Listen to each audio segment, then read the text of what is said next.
vamos apresentar o programa A Hora da Restauração. Eu lhe convido para lermos a palavra de Deus para a nossa edificação, texto que se encontra no livro de Salmos, no Salmo de número 73, versículo 1, que nos diz assim: verdadeiramente bom é Deus para com Israel, para com os limpos de coração.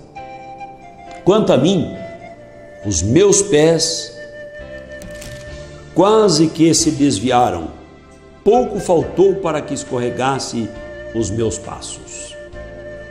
Pois eu tinha inveja dos soberbos, e ao ver a prosperidade dos ímpios, porque não há aperto na sua morte, mas firme está a sua força. Não se acham em trabalhos como outra gente, nem são afligidos como outros homens. Versículo 11: e dizem: como sabe Deus? Ou há conhecimento no Altíssimo? Eis que estes são ímpios, e todavia estão sempre em segurança, e se lhes aumenta as riquezas. Na verdade, que em vão tenho purificado o meu coração e lavado as minhas mãos na inocência, pois todo dia tenho sido afligido e castigado a cada manhã. Se eu dissesse, também falarei assim, eis que ofenderia a geração de teus filhos.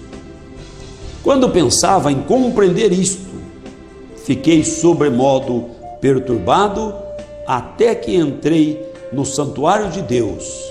Então entendi eu o fim deles. Certamente tu os puseste em lugares escorregadios, tu os lanças em destruição, como cai na desolação, quase no momento, ficam totalmente consumidos de terrores. Versículo 26: a minha carne e o meu coração desfalecem, mas Deus é a fortaleza do meu coração, e a minha porção para sempre. Pois eis que os que se alongam de ti perecerão. Tu tens destruído todos aqueles que, apostatando, se desviam de ti. Mas para mim, bom é aproximar-me de Deus. Pus a minha confiança no Senhor Deus, para anunciar todas as tuas obras. Amém. Querido irmão e amigo, encontramos esse salmo na palavra de Deus, escrito por Asaf. E aqui o salmista deixa muito claro que Deus não coloca em aperto as pessoas. As pessoas fazem as suas escolhas. E ele havia feito a escolha de servir a Deus. O salmista diz aqui que ele havia escolhido andar retamente, andar em santidade, adorar a Deus, andar no temor de Deus. Mas chamou-lhe a atenção a vida de outras pessoas. E ele então começa a observar que o ímpio, a pessoa injusta, como a corrupta, prosperava, e cada dia juntava mais dinheiro, não passava aperto,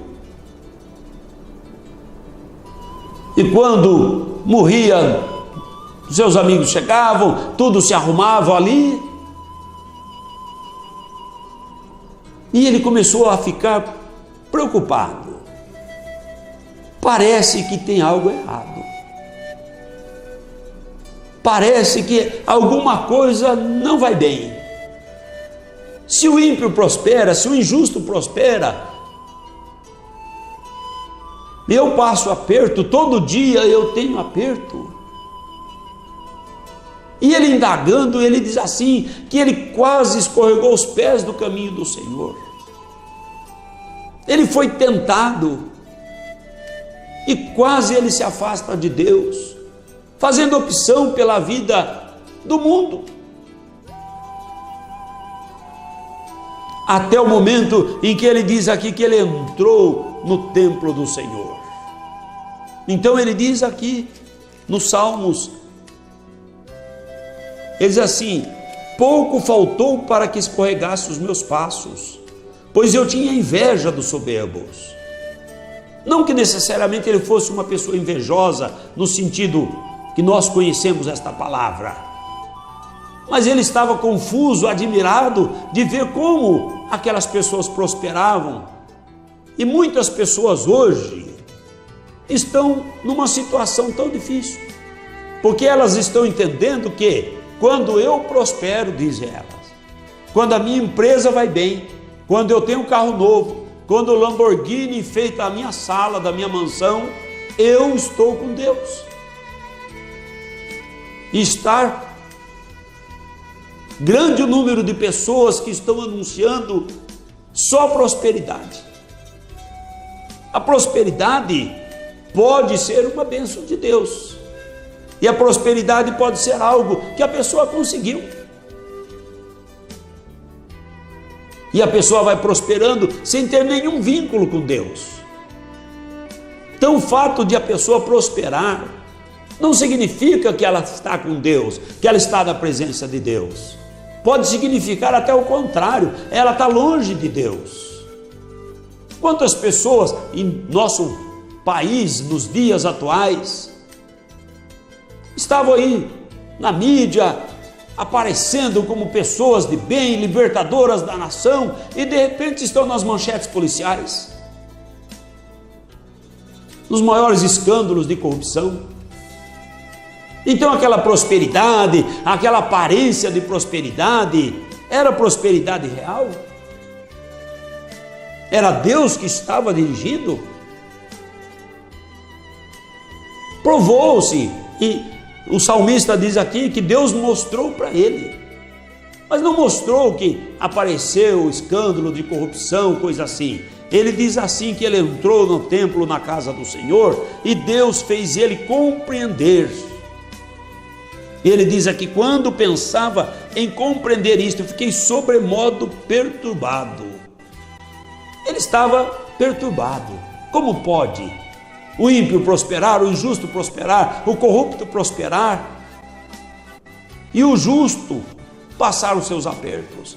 Aí ele diz assim: até que entrei no santuário de Deus, então entendi o fim deles.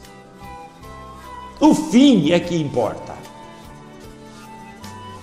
Qual vai ser o seu fim?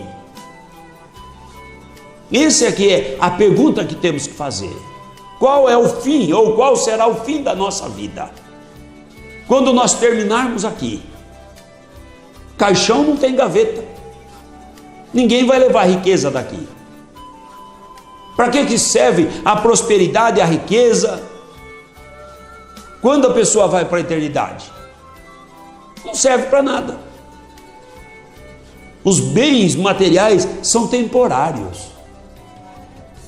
Desde que Deus criou o mundo, a mesma terra que hoje é de uma pessoa, já quantos donos tiveram ali? E ele é dono porque o dono anterior morreu, na maior parte dos casos. Quantos já passaram ali e partiram para a eternidade? A terra ficou e veio o herdeiro, depois vendeu para outro, e o outro foi embora e veio o herdeiro e vendeu para outro, e assim vai. Desta vida ninguém pode levar nada de bens materiais, só leva o amor a Deus. Quando o homem ama a Deus sobre todas as coisas, quando ele entrega a sua vida a Deus, quando ele então passa a compreender o fim do ímpio, o fim do injusto, o fim daquele que se distancia de Deus, aquele que se dá a riqueza, aquele que acha que porque ele é rico, ou porque ele é próspero, ou porque os seus bens aumentam, então está tudo certo. Porque o sábio Salomão escreveu dizendo: o dinheiro a tudo responde. Tudo, o povo do mundo tem um ditado dizendo que as pessoas têm, cada um tem um preço. Você também tem um preço.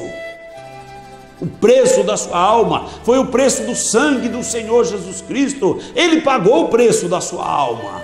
mas ele não te obriga a vir, a estar seguindo o seu caminho santo. Ele convida, ele pagou o preço para te resgatar, para que você não seja inserido no curso do mundo, acompanhando somente os ímpios, tendo inveja dos pecadores, tendo inveja daqueles que são abastados. Nós não temos nada contra a abastança, e se Deus permitiu alguém ser rico, que seja abençoado, é o nosso desejo. Mas o que o salmista enfatiza é que nada vale a prosperidade, os bens materiais, sem Deus na vida. E então, mesmo no aperto, na aflição, na dificuldade, quando a pessoa tem Deus na sua vida, ela parte deste mundo, ela vai estar no descanso eterno. Então diz aqui a palavra: certamente tu puseste, ou os puseste, esses que ele diz que ele estava pensando, como poderia ser tão prósperos, certamente tu os puseste em lugares escorregadios. A pessoa que vive com o coração na avareza, na riqueza, no pecado, no mundo, ele está num terreno escorregadio, ao ponto de resvalar o pé. E Deus, então, ele cobra a demanda que Deus tem contra estas pessoas que não querem obedecer a sua palavra. Então ele diz assim: tu os lança em destruição. Que adianta ganhar o mundo inteiro, nos falou o Senhor Jesus, e perder a sua alma? Ser lançado em destruição, partir daqui sem segurança. Que adianta a pessoa ter muito dinheiro e falar: vocês fazem intercessão para mim de dia, depois faz de semana, depois faz de ano, depois faz de decênio, depois faz de século, e põe meu nome na praça, põe o nome na rua, e escreve livro em memória de mim, põe a minha coroa no museu e a minha espada em exposição, e põe. O que adianta? Vai continuar aqui. E do outro lado? Lá não tem praça para pôr nome de ninguém. Lá tem uma praça maravilhosa, mas já tem o nome do Rei dos Reis, Senhor dos Senhores. E lá tem um rio, mas já tem o nome, chama Rio da Vida. Já tem nome. Mas aqueles que aqui partem, devem partir tendo o nome escrito no livro da vida. Isso é suficiente. Não importa se a vida é difícil, não importa se você tem passado agruras, se você tem ido para a fila, se alguém não tem te atendido, se o mundo tem te desprezado. Você tem que saber se você tem sido recebido por Jesus Cristo, entregando a Ele a sua vida, e Ele tem lhe abraçado através da cruz, através do sacrifício do Calvário. E então você tem feito o propósito de seguir as suas pisadas. Aí você está seguro. Ele diz aqui: quando cai desolação, quase no momento. Quantos com planos e querendo comprar mais uma mina de ouro e fazer, de repente cai em desolação, ou em vida, ou cai em desolação porque no momento do auge da sua fama, da sua prosperidade, a vida lhe é ceifada. E depois? O que a pessoa pode fazer? Lamentação de quem fica por quem partiu não salva ninguém. Pagar para a pessoa interceder não salva ninguém. Jesus intercedeu por nós gratuitamente. É o único intercessor, é o único intermediário. O homem cria muitos intermediários, homem, mulheres, enche de nome de mulheres intermediárias, mas Jesus é o único. A palavra de Deus diz que Jesus Cristo, homem, é o único mediador entre Deus e o homem. O Deus feito homem é o único que faz a mediação. Então ele diz aqui: no momento cai em desolação, ficam totalmente consumidos de terrores. No momento, quando a morte chega e a pessoa vê que tudo que ela construiu não vale nada, não tem valor nenhum, ela não pode acrescentar um dia à sua vida. No momento que a morte chega, então ela fica consumida de terrores, porque para onde vai, ela nesse momento tem a certeza de que não está salva por Jesus Cristo. Hoje as pessoas se iludem, como diz aqui. Eles dizem: como Deus sabe?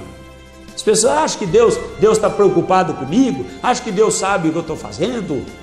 Outro dia uma pessoa ilustre, doutor, dizia para um irmão muito simples que esteve diante dele, falou: rapaz, para com isso, Nós somos pequenininhos, a gente não peca. Quem peca são os grandes que pecam.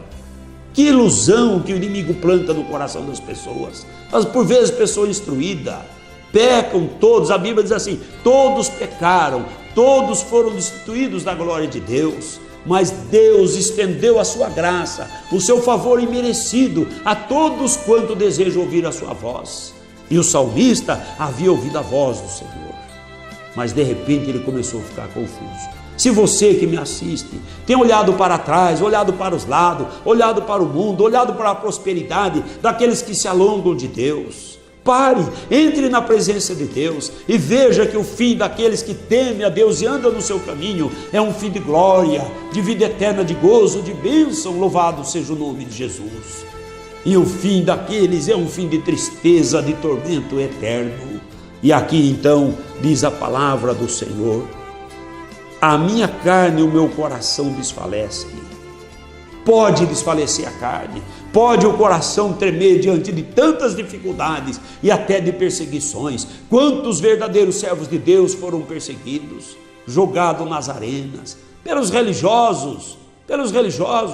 O povo de Deus sempre foi perseguido, não foi por tantas pessoas longe, é por aqueles que se diziam líderes das religiões. Esses eram os maiores perseguidores e continuarão sendo, porque não querem obedecer à verdade, então se opõem à verdade. Mas diz assim: a minha carne e meu coração desfalecem, mas Deus é a fortaleza do meu coração e a minha porção para sempre. Qual é a tua fortaleza? Qual é a tua força? Muitos, a sua força tem sido bens materiais. Essa fortaleza não é para sempre. Muitos se refugiam no pecado, muitos se refugiam nos vícios. Aonde você tem se refugiado? Qual tem sido a sua força para enfrentar a dificuldade? No momento em que o coração desfalece diante das agruras da vida, das vicissitudes da vida, das intempéries que o tempo traz, qual tem sido o seu amparo? O salmista diz assim: a minha porção para sempre é o Senhor. Deus é a minha fortaleza, louvado o nome do Senhor. Ele quer ser a sua fortaleza. Deus ama a sua alma, Deus ama a sua vida, Deus ama você como está, e Ele quer ser, e Ele é fortaleza própria para você. É só você correr para entrar neste amparo glorioso, nesta fortaleza, que é uma fortaleza para esta vida, e é uma fortaleza para sempre, louvado o nome do Senhor Jesus Cristo. Então ele diz assim: pois eis que os que se alongam de ti perecerão. Os que se alongam de Deus, os que se afastam de Deus, os que se dão à vida material, os que se dão ao pecado, os que vão encurtando a palavra de Deus, entrando para a desobediência, ele diz aqui: os que se alongam de ti perecerão. Quem não quer perecer não deve se afastar de Deus. E ele diz assim: tu tens destruído todos aqueles que, apostatando, se desviam de ti. E quantos têm se apostatado? Encurtada a doutrina, encurtada a palavra, encurtada a obediência, pregado para um povo que leva nome de cristão, mas que vive uma vida mundana, que não tem diferença nenhuma do mundo e que não vive libertação do pecado, mas vive uma vida nominalmente de cristão, mas é uma vida semelhante à vida de qualquer pessoa que está no mundo, que ainda não conheceu Jesus. E outros vivem se misturando a todo tipo de religião. Claro que respeito nós temos com todas as pessoas, mas misturar o caminho santo de Deus com o caminho do pecado, com o caminho da idolatria, com o caminho da vaidade, com o caminho que o mundo caminha desenfreadamente, isso não pode acontecer. E os que se apostatam, se desviam, diz a palavra, se afastam de Deus, estes perecerão. Mas aqueles que se aproximam de Deus, santificando, restaurando a sua vida pela palavra de Deus, estes alcançarão descanso celestial. Mas para mim, ele diz, bom é aproximar-me de Deus. Para Asaf, o bom era aproximar de Deus. Eu também penso assim. E você como pensa? É bom aproximar de Deus? Ou você também vai dizer, não, esse povo que vive aproximando muito de Deus é fanático, não precisa nada disso, aquilo era só para o tempo dos apóstolos. Como vai a sua decisão? Para mim, bom é aproximar-me de Deus.